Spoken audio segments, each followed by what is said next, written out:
भगवान वासुदेव श्री कृष्ण की जय।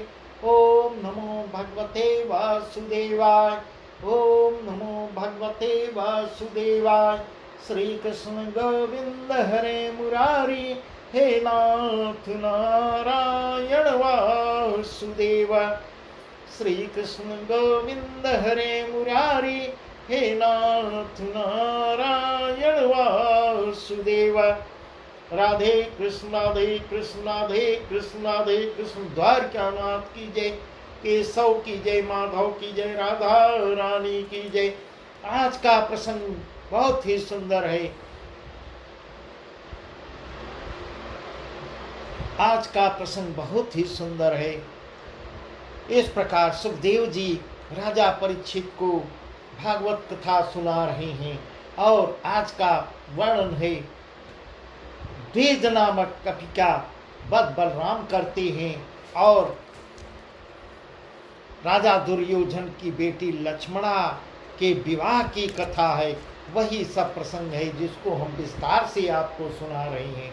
इस प्रकार सुखदेव जी कह रहे हैं, महाराज, जैसे बलराम सुखधाम स्वरूप निधान ने द्विज कपि को मारा है, वैसे मैं कथा करता हूँ। चित्त लगा के ध्यान से सुनिए। इस प्रकार ऐसा वर्णन कर रहे हैं। एक दिन द्विज नाम का कपि जो सुग्रीव का मंत्री था और मयंद कपि का भाई था, वह भौमासुर का सखा था। भौमासुर का, नरकासुर जो अभी पीछे प्रसंग हुआ है, उसका मित्र था। सो कहने लगा कि एक सूल मेरे मन में है जो खटक रहा है। यह बात किसी ने पूछा कि महाराज वह क्या है? तब वह बोलता है कि जिसने मेरे मित्र भौमासुर को मारा है, उसे मारूंगा और तभी मेरे मन को शांति मिलेगी। ऐसा वर्णन कर रहे हैं।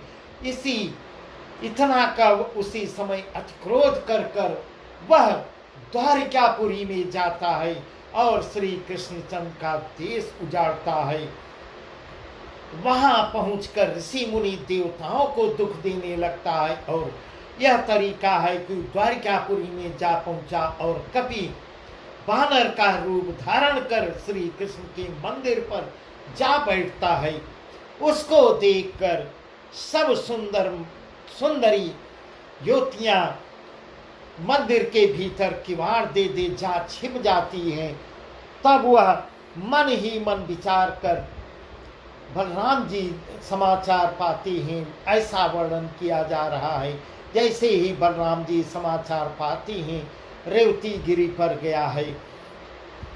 इस प्रकार पहले हलधर को वध करो, पहले हलधर को पर वध करो, पाछे प्राण कृष्ण के हरो।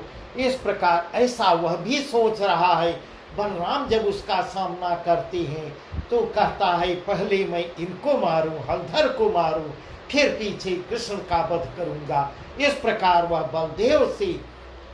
बलदेव से जाके भिड़ जाता है, जहां बलदेव जी स्त्रियों के साथ विहार करते थे। महाराज छिप कर वहां क्या देखता है कि बलराम जी सब स्त्रियों के साथ एक सरोवर के बीच अनेक भांत की लीला करके गा गा के स्नान कर रहे हैं। इस प्रकार ऐसा वर्णन सुखदेव जी कह रहे हैं। वहीं जाकर वहीं एक पेड़ पर बैठ जाता है और किलकिलारी मार मार के घुड़क कर लगा डाल पर से इस डाल पर से उस डाल पर कूदने, नाना प्रकार के चरित्र करने लगता है। और जहाँ मदिरा का भरा हुआ कलश और सबके चीर रखे थे, उस पर लगा हगने भूतने, इस प्रकार की हरकतें कर रहा है। बंदर को सब सुंदरी देखती डर पुकार करती है, महाराज यह बंदर कहाँ से आया जो हमें डरा रहा है, हमारे वस्त्रों को इधर उधर फेंक रहा है, चुरा ले रहा है। इस प्रकार आवाज लगाती है। इसको सुन के, इतनी बात सुनते ही बलदेव जी सरोवर से निकलते हैं। देखा एक एक ढेला चला के मारते हैं। वह उनको मतवाला जान महाक्रोध किलकारी मारकर नीचे उतरता है। आते ही उसने मद का घड़ा जो तीर पर रखा हुआ था लुढ़का दिया और सारे वस्त्रों को फाड़ फाड़ कर टुकड़े टुकड़े कर डालता है। तब क्रोध करके बलराम जी ने हल मूसल संभाला और वह भी पर्वत ले खड़ा हो जाता है। प्रभु के सो ही युद्ध करने को आए उपस्थित हुआ। इस प्रकार इधर से मूसल चलाते थे, उधर से वह पेड़ पर्वत चलाता था। ऐसा सुखदेव जी वर्णन कर रहे हैं। महायुद्ध दो मिल करे, नेक न दो ठोरते टरे। इस प्रकार ऐसा वर्णन कर रहे हैं। महाराज दोनों बलि अनेक प्रकार के वार कर कर निधड़क होके लड़ते थे, पर देखने वालों का मारे भय के प्राण ही निकलता था। उसका निदान बलदाऊ प्रभु ने सबको दुखी जानकर देखा कि हमारे सब देखने वाले दर्शक महिलाएं सब दुखी हो रही हैं। सबको दुखी जानकर द्विज को मार गिराया। उसके मरते ही सुर नर मुन सबके जी में आनंद आता है। ऐसा वर्णन कर रहे हैं। इस प्रकार सुखदेव जी कह रहे हैं, हे राजन, त्रेता युग से यह बंदर ही था, उसे बलदेव जी ने मार के उसका उद्धार किया है। आगे बलराम सुखधाम सबको साथ लेके वहां से सुखपूर्वक श्री द्वारिकापुरी को आते हैं और द्विज के मरने का समाचार सब यज्ञवंशियों को सुनाते हैं। अब यह वर्णन आगे सुखदेव जी दुर्योधन की बेटी लक्ष्मणा की विवाह की कथा सुनाते हैं। हे राजन, ध्यान लगा के सुनिए। जैसे सांब हस्तिनापुर जाए उसे ब्याह लाए। महाराज राजा दुर्योधन की पुत्री लक्ष्मणा जब ब्याहने योग्य हुई है, तब उसके पिता ने सब देश के नरेशों को पत्र लिख लिख कर बुलाया और स्वयंवर किया। स्वयंवर के समाचार पाकर श्री कृष्ण का पुत्र जो जामवंती के पुत्र बहुत ही सुंदर था, सांब नाम था, वह भी वहां जाता है। सांब क्या देखता है कि देश देश के नरेश साफ सुथरी वस्त्र आभूषण रत्न जटित भूषण पहने अस्त्र शस्त्र बांधे स्वयंवर के बीच पंक्ति में खड़े हुए हैं और उनके पीछे उसी भांति सब कौरव भी वहां जहां तहां बाहर बाजे बज रहे हैं, भीतर मंगलिक लोक मंगलाचार कर रहे हैं। सबके बीच राजकुमारी माता पिता की प्यारी मन ही मन ऐसा कह लिए हार लिए आंखों की सी पुतली फिराती हुई किसे बरूं। इस प्रकार ऐसा सुखदेव जी वर्णन कर रहे हैं। वह सबको एक बार देख देख के ऐसा मन में निश्चय नहीं कर पा रही है। महाराज, जब ये सुंदरी शीलवती रूपवती माला लिए लाज किए फिरते सांब के सन्मुख आती है, तब इन्होंने सोच संकोच छोड़कर निर्भय हो उसे हाथ से पकड़ रथ में बैठा अपनी बाट ली। सब राजा खड़े मुख देखते रह जाते हैं और कर्ण द्रोणा शल्य भूरिश्रवा दुर्योधन आदि सारे कौरव भी उस समय कुछ भी नहीं बोल पाते हैं। ऐसा सुखदेव जी वर्णन कर रहे हैं। फिर उसके बाद अत्यंत क्रोध कर आपस में कहते हैं, देखो उसने क्या काम किया है जो रस में आपके अनरस किया। तब कर्ण बोलता है, यदुवंशियों की सदा ही टेक है कि जहाँ जाते हैं वहाँ उपाधि करते हैं। जातिहीन अतिथे अतिये बढ़े, राज्य पाए माथे पर चढ़े। इस प्रकार कर्ण कहता है। इतनी बात सुनते ही सब कौरव बहुत ही क्रोधित हो जाते हैं। अपनी अस्त्र शस्त्र ले ऐसे कहते हैं, चल दौड़ के पीछे से देखते हैं कैसा बलि है जो हमारे आगे से कन्या लेके निकल जाएगा और बीच में सांब को जा घेरते हैं। आगे दोनों ओर से अस्त्र शस्त्र चलने लगते हैं। उसका निदान यह निकलता है कि थोड़ी देर बाद नरनेम से सांब का सारथी मारा जाता है और वह नीचे उतरा। तब ये उसे पकड़कर बांध के सभा में ले आते हैं। सभा के बीचों बीच खड़ा कर यो उन्होंने इससे पूछा कि अब तेरा पराक्रम कहाँ गया। यह बात सुन के वह लज्जित हो जाता है। इसमें फिर नारद जी ने आके राजा दुर्योधन समेत सब कौरवों से कहा, यह सांब नाम का श्री कृष्णचंद्र का पुत्र है। तुम इससे कुछ मत कहो, जो होना था सो हुआ। अभी इसका समाचार कृष्ण पा जावेंगे तो दल बादल समेत आ जावेंगे।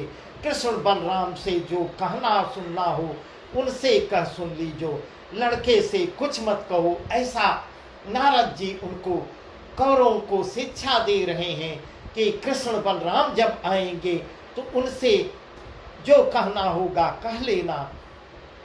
लड़के से कुछ कहना तुम्हें किसी भांति ठीक नहीं लगता। इसने लड़कपन किया है, बुद्धि की ही कितनी है। महाराज ऐसे वचन कह रहे हैं। इतना वचन नारद जो समझा रहे हैं। इस प्रकार नारद जी यहाँ से विदा हो द्वारिकापुरी को जाते हैं और राजा उग्रसेन की सभा में जा खड़े होते हैं। नारद जी कहीं यहाँ रहते हैं, कहीं वहाँ रहते हैं। यही समाचार जाके वहाँ भी कहते हैं। देखत उठे सभैर सिरनाय, एकत उठे सभै सिरनाय, आसन दियो तत्क्षण लाए। तुरंत ही उनके लिए आसन लग जाता है। सभी उठ के खड़े हो जाते हैं। तब नारद जी बोलते हैं, महाराज कौरवों ने सांब को बांध लिया है और बहुत दुख दे रहे हैं। जो देते हैं इस समय जा उसकी शीघ्र सुध लो तो ठीक है, नहीं तो बचना भी कठिन है। इस प्रकार आके समाचार देते हैं। नारद जी थोड़ा कुछ अधिक भी बढ़ के बोलते थे। गर्व भयो कौरव को भारी, गर्व भयो कौरव को भारी, लाज सकुच नहीं करी तुम्हारी, लाज सकुच नहीं करी तुम्हारी।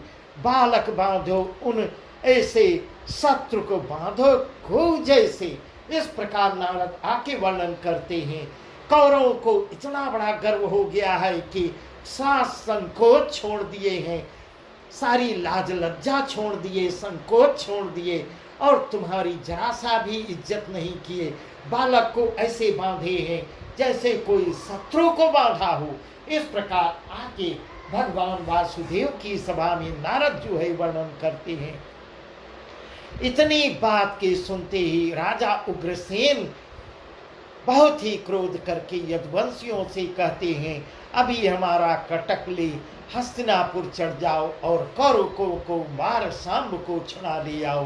राजा की आज्ञा पाते ही सब दल चलने को उपस्थित हुआ। त्यों ही बलराम ने जा राजा उग्रसेन को समझाया। कहा कि महाराज आप उन पर सेना न पठाइए, मुझे आज्ञा कीजिए, मैं जाके उसे उलाहना देता हूँ और सांब को छुड़ा के ले आता हूँ। देखूं उन्होंने किस लिए सांब को पकड़ के रखा है, इसका कारण भी तो जानना चाहिए। भेद बिना लिए मेरे मन में खुलवाइए। ऐसी बात के सुनते ही राजा उग्रसेन ने बलराम जी को हस्तिनापुर जाने की अनुमति देते हैं और बलराम जी थोड़ी देर पंडित ब्राह्मण और नारद मुनि के साथ द्वारका से चले चले हस्तिनापुर पहुंचते हैं। उसी समय दाऊ जी ने नगर के बाहर डेरा डाल के नारद जी से कहा, महाराज हम यहाँ उतरे हैं, आप जाके कौरवों से मेरा संदेशा कह दीजिए, मेरे आने का समाचार कौरवों का बता दीजिए। प्रभु की आज्ञा पाकर नारद जी ने नगर में जाकर कहते हैं, बलदेव जी के आने का समाचार सुनाते हैं। ऐसा सुखदेव जी वर्णन कर रहे हैं। सुन के सावधान सब भय आगे हो, होय लेन तुम गए। भीष्म द्रोण कर्ण मिली चले, लीने बसन पाटंबर भले। दुर्योधन यो कह के दायो, मेरे गुरु शंकर सन आयो, मेरे गुरु शंकर सन आयो। इस प्रकार से अगवानी करते हैं। सुन के सावधान सब भाई, आगे हो लेन तक इधर सावधान भी होते हैं। सुन के सावधान हो सब भाई, सुन के सावधान भी हो रहे हैं और आगे लेन अगवानी के लिए भी जाते हैं, सावधान हो के अगवानी कर रहे हैं। भीष्म द्रोण कर्ण मिल चले, भीष्म द्रोण भी अगवानी के लिए जा रहे हैं। लीने वसन पाटंबर भले। दुर्योधन यो कह के धायो, दुर्योधन इस प्रकार से दौड़ के अगवानी कर रहा है, मेरे गुरु शंकर सन आयो। ऐसी कथा सुखदेव जी कह रहे हैं। हे राजा परीक्षित से कह रहे हैं, हे राजन, सब कौरवों ने उसे बाड़ी में जहाँ उनका डेरा था वहां जाके बलराम जी से भेंट की और सबकी कुशल क्षेम पूछते हैं।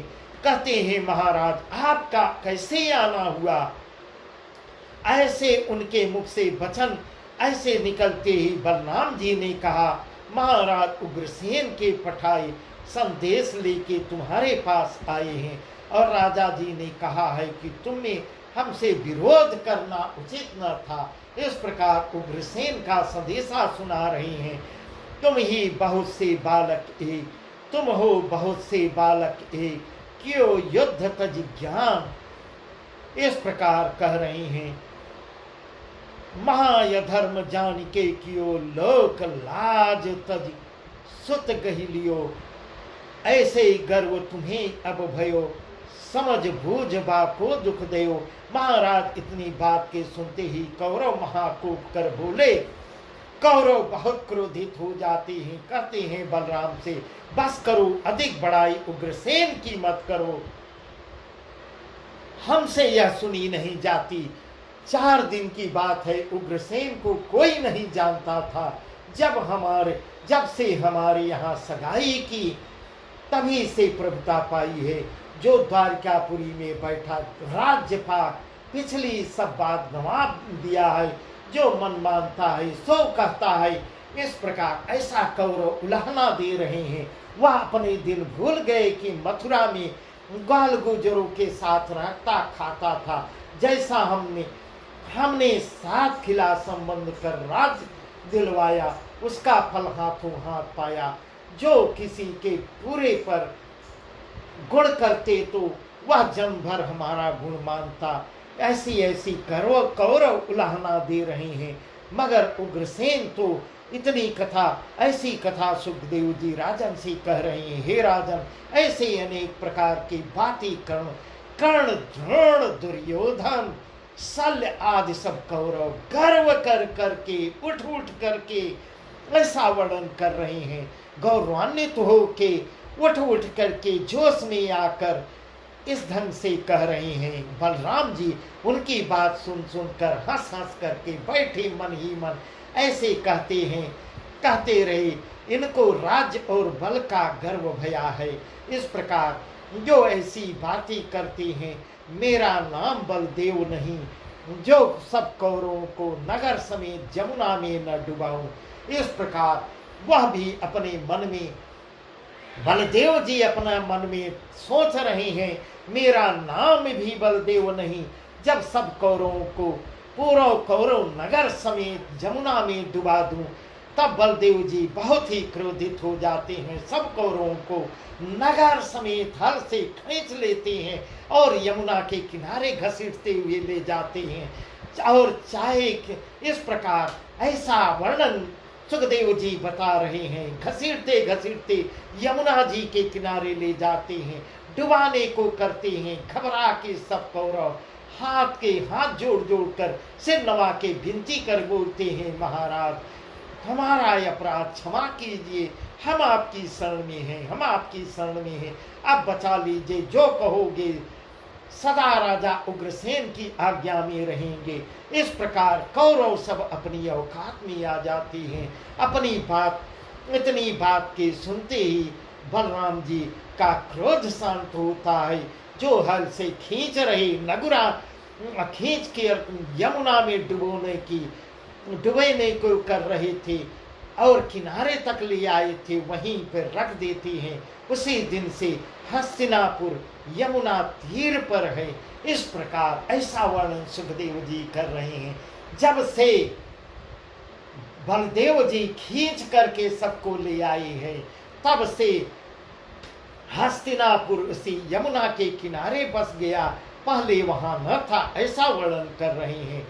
फिर उन्होंने सांब को छोड़ दिया और दुर्योधन ने विधि विधान से सांब का कन्यादान करता है, लक्ष्मणा को साथ देता है और उसके को यौतुक में बहुत कुछ संकल्प करता है। इतनी कथा का सुखदेव जी ने कहा, महाराज ऐसे बलराम जी हस्तिनापुर में जा कौरवों के घर को घमंड को नष्ट करते, भतीजों को छुड़ा के ले आते हैं, ब्याह के ले आते हैं। उस समय सारी द्वारिका में आनंद हो जाता है। और बलदेव जी ने हस्तिनापुर का सब समाचार ब्यौरे समेत राजा उग्रसेन को बताते हैं। ऐसा वर्णन है।